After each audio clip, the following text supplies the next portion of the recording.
So it's your boy ConcertViz34, and today, or actually earlier this week, Monday, we said goodbye to DMB radio on Sirius XM.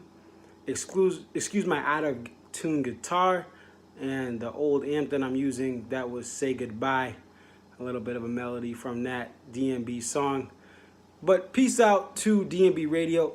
But I gotta make another video. This is embarrassing. I'm embarrassed for the fan base for how people do not understand this whole situation with why this ended, who is responsible, and some of the ways that, guys, you can actually enjoy the band for the most part just as much, if not better, with other options in DMB radio. We're gonna go over those today. But the number one thing, if you don't get anything out of this video, the number one thing you can take out of this video is this whole situation as far as this thing ending. It is the fault of DMB, the band, their management, and the record label that is at fault. That's the Holy Trinity in the name of the band, the management, and the Holy Record Label. Amen. They are the ones that are responsible for this being over. And I wasn't going to make this video, but people are so stupid online, and they're much more educated than me. Their careers are much more successful than mine as I'm starting out in a new field. But people are stupid, and maybe I'm just seeing all the stupid people posting on Twitter and on Facebook, and oh my gosh, how do I move on? Well, I'll show you in this video. And as much as I mock and am cynical, I want to give people real solutions for how you can actually move on and enjoy the band even better outside of the live shows. So why is this not the fault of Sirius XM? Well, the band, the label, management, they control what gets distributed, okay? It's not the other way around. Sirius XM, even Apple Music, Spotify, they don't go to a label and say, you have to add this. No. In this new age of evolving satellite radio, in streaming and YouTube and other content via social media, the artists have to go up to these streaming sites and to Sirius XM, and they have to be willing to cut a deal. They have to be willing to give content up. And this band's management is not doing that. Why? Because they make money off live tracks. They make money off a product like DMB 25, where people are paying $35 just for an MP3 download. And hey, those are great songs. I'm not saying it's not worth the download, but the vinyl was almost like over $200 after shipping, especially if you're international. So the fault of this being at an end is management's fault. And I know they're sitting back and they're laughing, and I appreciate all they do to make the band be accessible to the fans. They're laughing because guess what everyone's doing? They're blaming Sirius XM. I'm going to cancel. I'm going to do this. Now, in Sirius XM's defense, you think they really care if a bunch of DMB fans are going to cancel their package? They got a nice bump from you a couple months ago when you either got a free trial or maybe you signed up for a month or two and you got a little money.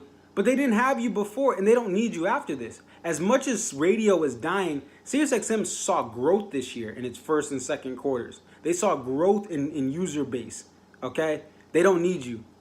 And nor do they want to pay the amount of money they would have to pay to make this a surefire thing. They would literally, in order for the band to even consider making this full-time, Sirius XM would have to go into their wallet and lose thousands, if not millions of dollars on a monthly or yearly basis just to have this whole deal be cut where they're going to make it full-time. Because the band loves hoarding content and releasing it for live tracks. That's why you go to a STS9 show, you can get a download there. You go to Humphreys McGee show, you're going to get a download there. But when you go to a DMB show, you can't buy that. No, they're going to hold you, make you anticipate, oh, it should be a live track. It should be a live tracks. And they let you wait until the live tracks. But I digress. But the number one thing you can take out of this is fully the fault of the band who only wants to release content to streaming services because they make more money. There isn't a lot of money in satellite radio. So when you say you're pulling your dollar away, not only does it not affect Sirius XM, it doesn't affect the band either because they don't get ad revenue. They don't get per stream or per play that you put of DMB radio. They don't get cents or pennies on the dollar of revenue. But when you stream a DMB song on Apple Music, they get pennies, and that adds up. So there's not money in this, and that's why I don't even blame the band for making it full time. As much as I would love to hear every Friday night show live, and I'd pay for that to be done, the band has no reason why they're gonna give up that content, because again, they'd rather just release more live tracks and have you make money, make money on the live tracks, which are widely supported. For as many live tracks as there are, we're in the upper 40s now. They sell really well. So that's the first thing. The only thing you take away from this video, you cut the video off now, just know DMB management is at fault. The label that's behind DMB is at fault. And also DMB itself, the band. They're the ones that don't want to give away this content 24/7, 365. They do it for album promo only.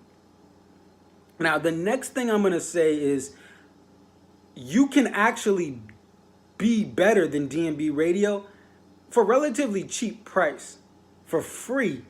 It's this thing called Spotify. Now, not on your phone, but on your laptop, you can make a free Spotify account and stream on a laptop and a couple other devices for free, and you get some commercials. You can make better hourly playlists, and you can even add in the band's picks. They like Earth, Wind, and Fire. They like Tool. They like Stevie Wonder. They like Bob Marley. That's all they were playing. They were playing the same Bob Marley songs and the same Stevie Wonder songs and the same Earth, Wind, and Fire songs, the same 3 or 4 in rotation. You can go deeper into the catalog, into their greatest hits, and rotate those in if you want to hear the band's favorite music. I got Earth, Wind, and Fire over here in my vinyl. Shout out to them. Stevie over here as well. Shout out to Stevie. Shout out to Bob Marley. And Tool. Tool is really dope. Stefan's one of his bands that he likes.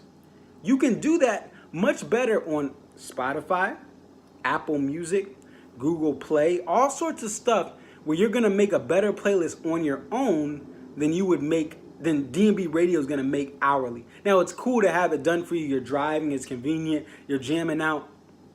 But here's the other thing that sucked about DMB Radio, even though, again, I appreciated it. They were only using the same 3 or 4 live tracks for the most part. Sure, they rotated more than 4 of those in, but it was the same 4 live tracks I kept hearing. I was listening during trips. The same 4 live tracks, Radio City Music Hall, Central Park. You could make, if you go on Apple Music right now, there's over a dozen live tracks and then a bunch of other live albums and a sampler from 2008. With that live content alone, you can make better playlists than DMB Radio. And guess what? Apple Music is only about, depending on how much you pay, it's around $9.99 a month. So you can make a better playlist on Apple Music, and guess what? It's free. Guess what? Oh, I don't want to use data. You can download this stuff to your phone, to your tablet, whatever device you have in the car.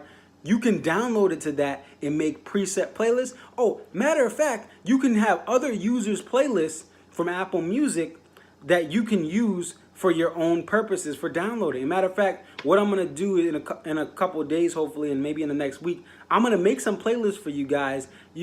I'll show you where they are, and I'll tell you how you can access them. So guess what? You can make your own playlists that are better than this radio you're crying about and being emo about. So that's the thing, is there's better content that's more accessible, more pick on your own pace, and it's on the streaming services like Spotify and Apple Music. They have the most DMB content as far as live albums, studio albums, re-releases, EPs. It's all there. And the other thing that people don't understand, you can get taper audio. If you have an iPhone, if you have DMB Hub, at this time it's not on Android, you can listen to many great tapers work on the DMB Hub app from antsmarching.com. Guess what? These are live from this year. Now, of course, it's not the soundboard, but these tapers do an amazing job of doing what they can to make this audio sound great. Not a lot of West Coast stuff, not a lot of stuff towards the end of leg 1 of the tour, but a lot of stuff at the beginning. You have a lot of content there. You have SPAC. People have done a great job of uploading. While there's less tapers that are getting around in the heyday, they're still doing their thing. So you can get taper audio and make your own Friday night concert. It's not going to be the live show. You may have to go to Periscope or Facebook for those things, and they're not as good quality. But you can get a taper audio from an older show. So it's not the end of the world, guys. It's not the end of the world. But it's just, I still can't believe. And the funny thing is, I'm not trying to profile people's age or how they look or whatever. But these fans who are complaining on Twitter, on Facebook, I'm 27 years old. And all right, I'm not young anymore. I'm getting older in age. Some people will consider me young. But these people are older than me that are complaining. They were the ones acting like kids. What did y'all do back in 96, 97, when I was writing cursive in 96? When I was learning my timetables in 97 and was too young to go to shows, weren't you guys listening to CDs, tapes? Some of y'all maybe had the vinyls, even though a lot of the early content wasn't out.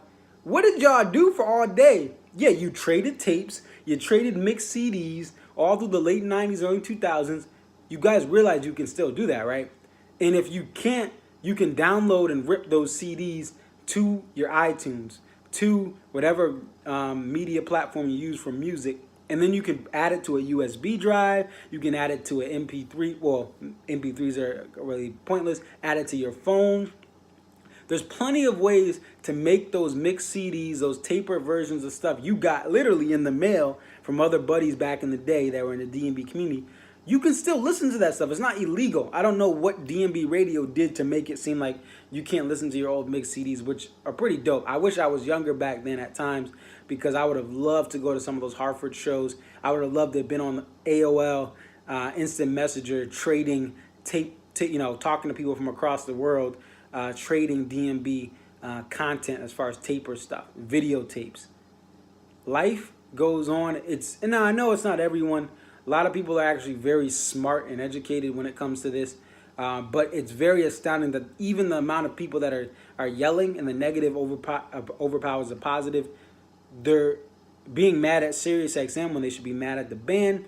And they're crying about an hourly playlist that was pretty subpar. I mean, a caveman could make a better playlist than some of the stuff. And it's not even Sirius XM's fault. They have to run this channel for about, a 2-month period, and they have limited content they have access to. The band has so much more oversight over what they play and what is released. All the content that's played as far as the commentary, that's on the band. There's nothing that XM can do to say, no, we want this, that, and that, and you have to give it to us now. They're not a record label that's tying this band down, which is also independent anyway, but they can't tie down what was going to be played in this station. So I don't even blame SiriusXM for the lack of variety in the playlists that were there. Maybe it is on them more than I think, but they literally have to go by what they are given, what guidelines they are given. It's a strict contract when a band decides to do this. And the last thing I'll talk about is people say, well, there's Pearl Jam radio. Well, there's Grateful Dead radio. Well, there's, U2 radio. Yeah, but their management is different, okay? Their management is willing to use it as a promo tool. They're not making money from these radio stations like you think. They're making more money from Apple Music streams, iTunes streams. When you talk about Jimmy Buffett, Kenny Chesney, all these people that have radio stations on SiriusXM, this is just for promo. This is to keep in the mind of their fan base that you can listen to this radio all day. And then when I go to Gillette Stadium to close out my 2-night stand like Kenny Chesney, I'm going to get a sellout. People have been listening to this all day, every day. And same thing with Bruce Springsteen. Same thing with the Grateful Dead. There's so much money and revenue they get. They're not as they release stuff more frequently than DMB management, which is it's hoarding a lot of this content until the band gets older. And I think they're trying to make revenue streams maybe for the beneficiaries of these artists as they get older, as they can't tour, as they may die. They may be trying to get revenue for their tour people. So I don't know what gets what to what, but I know they have a dedicated tour group, guys who have been around for 15 years plus that have been touring with this band, and maybe they give them a cut of the pie, or they give them a little bit of the treasure chest, because these guys are filthy rich without this streaming, without the sales. But it seems like this DMB management is hoarding a lot of great stuff. We saw this with DMB Live 25.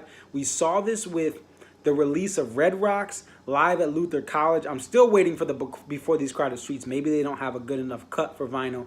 But this stuff is released at expensive prices. And you know what? Most times I can justify paying the prices. I mean, live tracks go on sale and I look at the bonus disc. If the bonus disc is halfway lit, I just buy it. I can't say that for other bands that are more pivotal to my musical upbringing. But DMB, shoot, I just start buying stuff now. I skipped the Gorge and I skipped the last one in Camden, but I'm probably going to buy the Camden show at some point. So they really DMB has this ability where these live tracks, these special releases, the freaking blankets, people buy a lot, when they're buying a live tracks, they never even went to this show in 96. They're buying a bundle where they're buying the t-shirt, the little special blanket, and the live track itself for 70, 80 bucks. So that's working. They don't care about DMB radio. You can say, oh, I'm going to cancel Sirius, I'm going to do this. The band doesn't care. Unless you stop showing up, unless the live track sales just dip way down, and they're going up because now we're getting Blu-rays. Like we got our first Blu-ray recently. I got that one for, I think there may have been, I think the Gorge, I don't know if that was Blu-ray too, but I got the Madison Square Garden Blu-ray, which was standard def. Anyway, I still bought it because I was like, yo, I want the Blu-ray. But anyway, the point being is there's a lot of money flowing into this band. Sirius XM, they like to tease it, promote the album, get people engaged, and then boom, they're back. There's not enough money in it. Peace up, A-Town down. Let me know what you guys think. This video is way too long, but I just had to rant about this because there's so many people that are just so misinformed. Do not blame the band. Oh yeah, Live Tracks 40, yeah. The seek up from that. Man, I'm telling you, I lived in the wrong era. I live 90 minutes from Boston. I live about 2.5 hours with the train ride, including the train ride from where I live in Connecticut to New York. If I had money back in the mid-90s and I wasn't in like elementary school, I would have been chasing this band up and down from TD Garden all the way to Madison Square Garden to East Rutherford for like the listener supported recording. I mean, some great shows. But all I can say is this: do not blame SiriusXM, blame the management. And by the way, I don't have a dog in this fight.